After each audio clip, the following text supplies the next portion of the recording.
Let's get feisty. I've got black against Eurosam. It's d4, and let's play d5 today.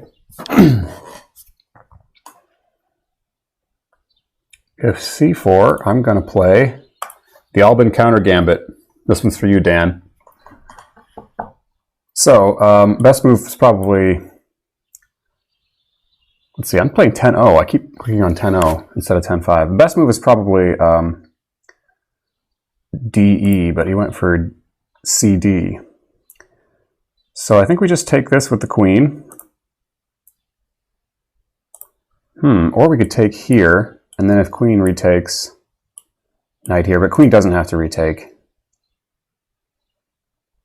Could probably also get away with knight f6, but this is better. I don't know these waters as well when they decline the Albin. This looks plenty good. Okay.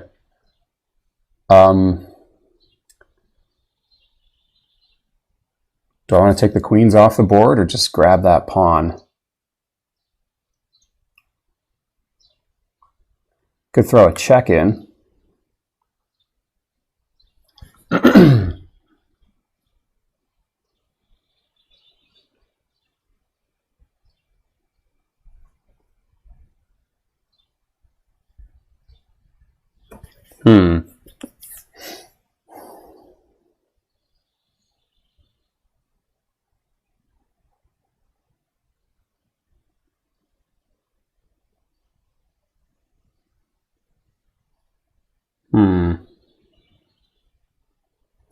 Let's keep the queens on. That would be more interesting. Probably knight f3 is next, and then I might think about this check. Let's do it. If he goes knight c3, I'll slide the queen over to a5. Knight d2. Okay.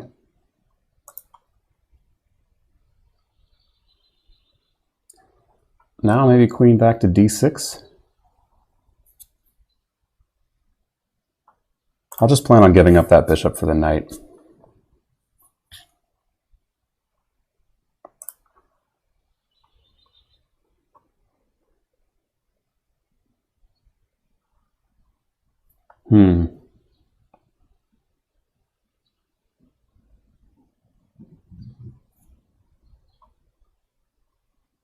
He's got e5 for me if I try to play knight f6.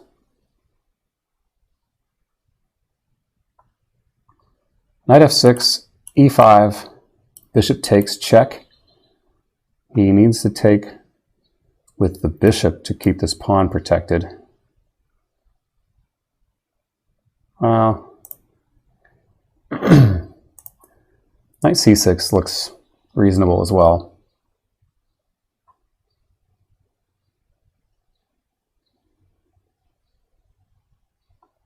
Let's do knight c6. Maybe we'll castle queenside. Looks good on the open d file.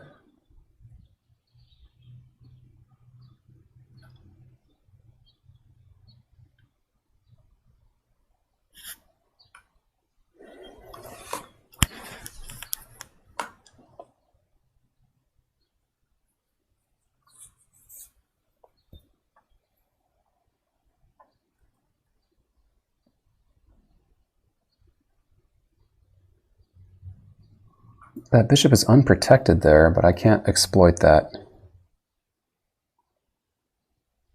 Maybe the e5 is the idea.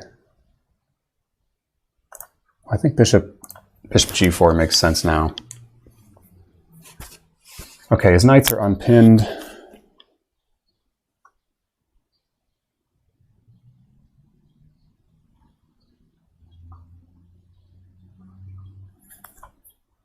Maybe I should play knight to e7.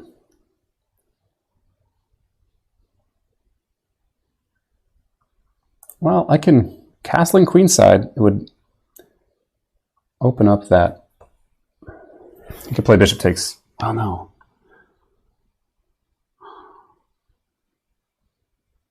Okay, castle queenside. I think it's safe.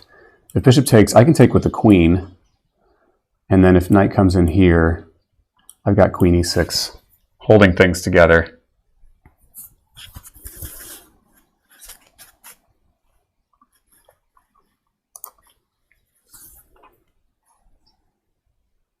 Okay. The first threat I need to deal with is this. I need to either take this knight or that knight, or drop back here. Looks reasonable.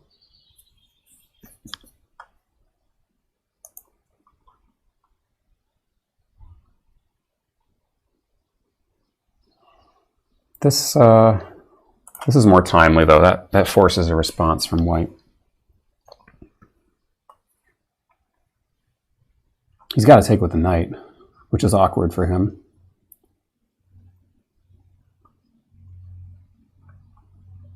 So now I want to, yeah. Okay, I'm going to have double pawns over here. That's a structural deficit, and I don't want my king to be unsafe, so I'm going to go ahead and take with the queen. I do have some compensation here. My rook and my bishop are better than any of his pieces.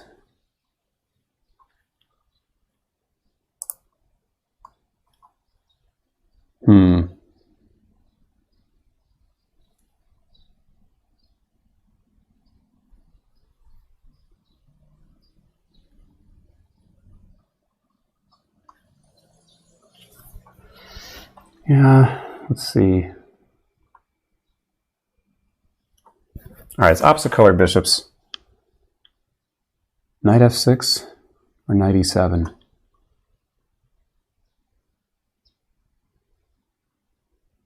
f6 just looks better. I'm always hesitant to put my knights on e7. They just don't impress at that square. Okay, that looks good for the bishop. He wants to play knight there. Let's maybe get our rooks doubled with some tempo, huh?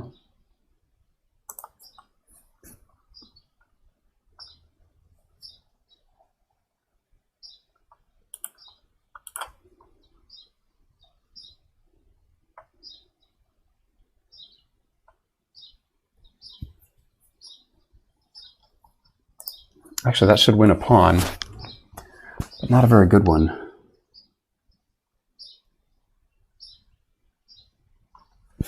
Can I make, if I have a 2-3 majority, 3-2 majority that's completely crippled like that, is that even worthwhile?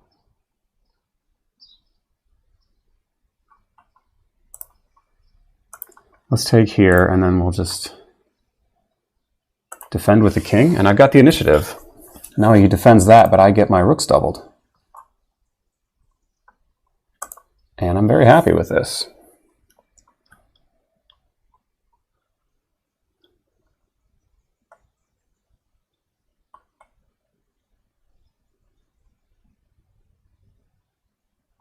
Rook here, and then I can play my knight here. I'm not sure that's that good.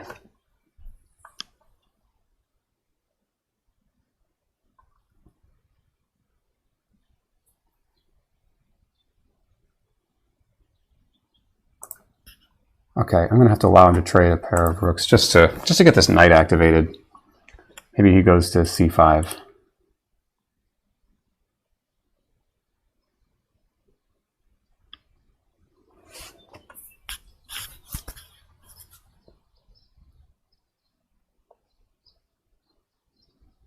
Okay.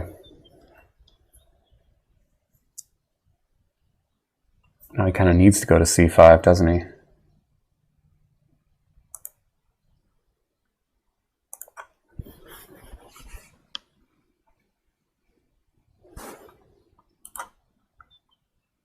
It's got to push, and then I trade.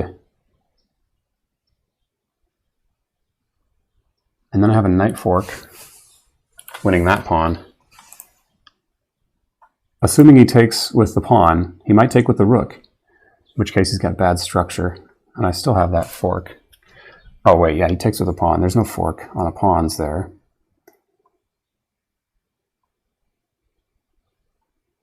But there is this, and I can undouble and get a passer. Yeah, let's do that.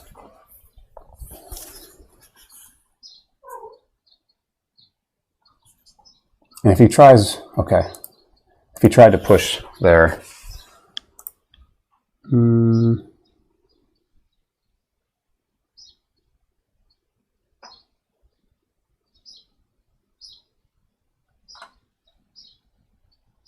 be good to bring my king up.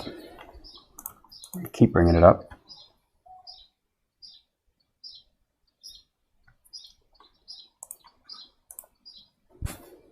Now I've got the outside passer. And I think a better position.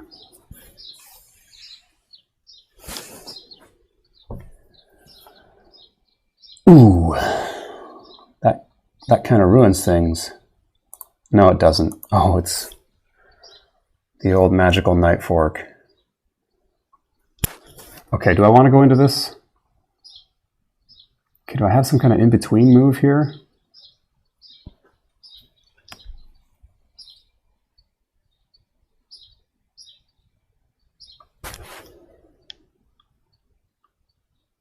I gotta imagine this is good for me.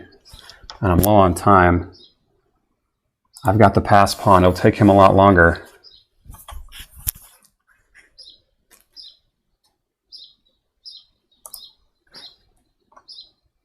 Let's just cover the queening square with the knight really quick. He's going after those.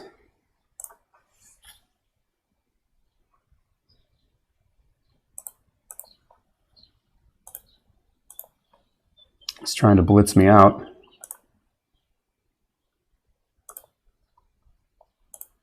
Now he's in trouble, I think.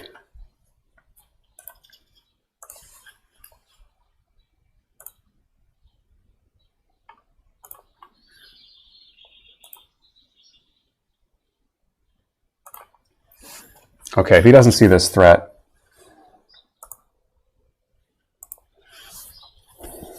I think I'm in trouble. Well, okay, he saw the threat.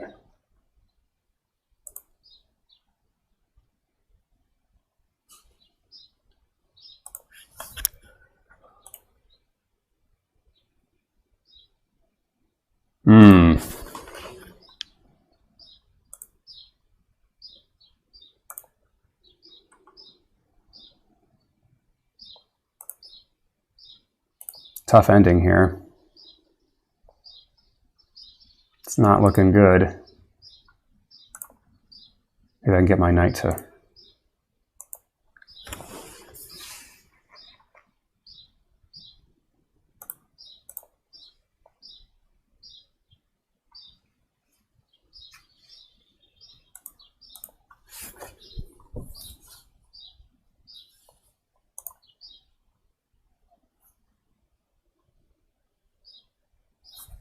Yeah, I got nothing here. I got nothing. It's frustrating when your opponent plays like a blitz game and beats you anyway. All right. And it's also frustrating when you play the Albin Gambit. You want them to take the gambit and then to go into some lame line. And black is probably better here. But you don't get to play the position you wanted to play. Oh, white's better. Queen takes.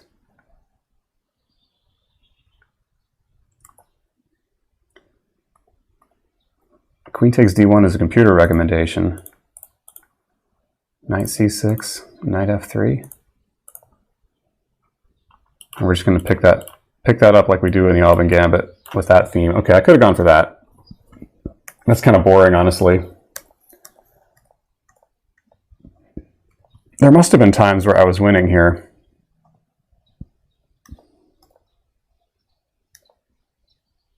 Okay. Fought back to a draw. Bishop takes d2 is right. Knight g to e7. That would make more sense. Well, I didn't have to incur that weakness. Okay. I was hesitant to bring my knight to e7 or d7 for that reason, but that's the obvious move here.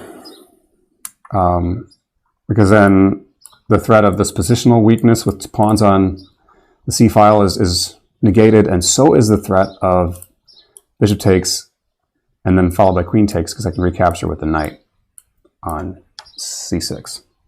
So that was an obvious move. Wow, and I gave up a whole piece here? This is such a bad positional weakness.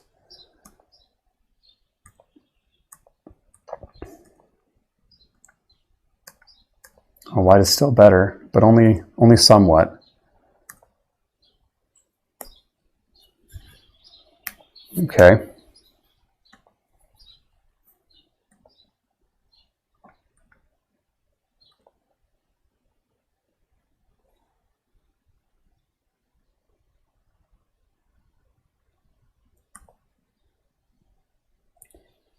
Knight takes f4 is the line given. I was concerned with this actually, but now c4, and that looks good for black.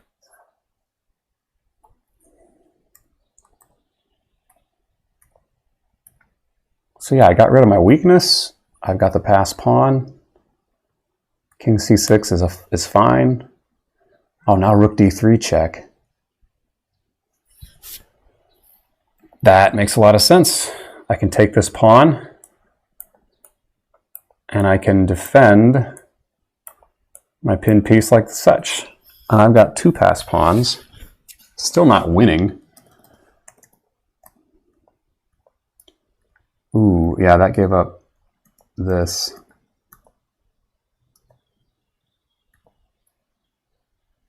Knight takes c1 is good. Knight d3. Okay, I can't... I gotta get my knight over to the king side where the action is going to be.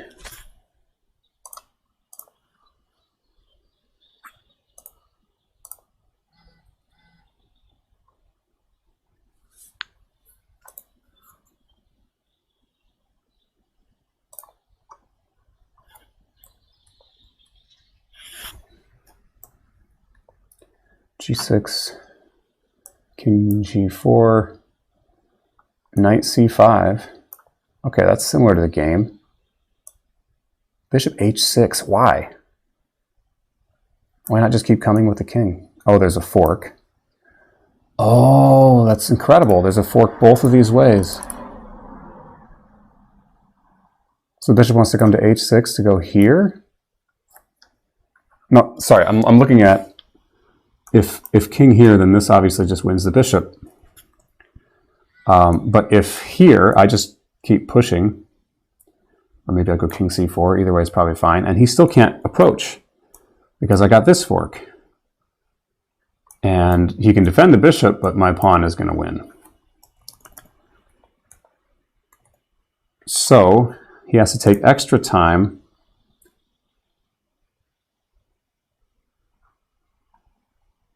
Bishop b2, that's got to lose the tempo. Why not just back to a1? Oh, that's no good. Huh. h6 keeps the king out.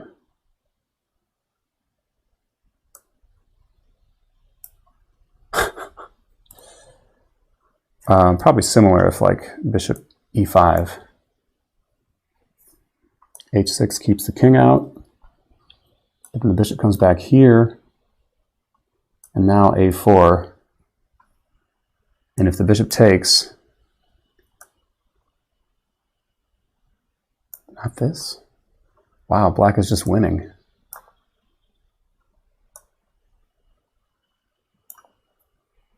He's down a pawn, but this pawn is such a monster.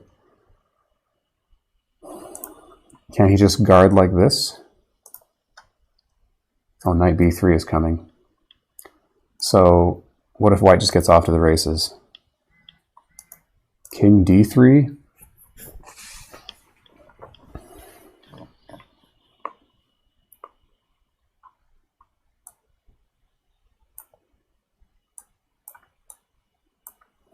It's really winning for black? White can't possibly trade that pawn?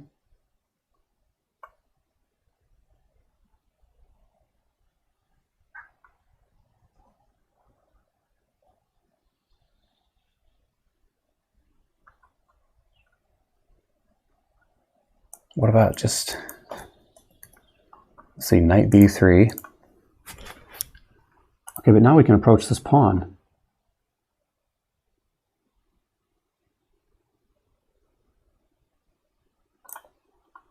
Knight d4. Ooh. Oh, wow. Okay, that's the formulation you want. This and this square are all off limits. That one's off limits because of the pawn. Now, I pushed my pawn too far. Didn't control that b6, sorry, the a2 square. b6. So now the knight comes here and the pawn promotes. I didn't have enough time to see all that. But anyway, it was an interesting ending and a good game. Thank you to USM, and I'll check y'all later. Stay feisty.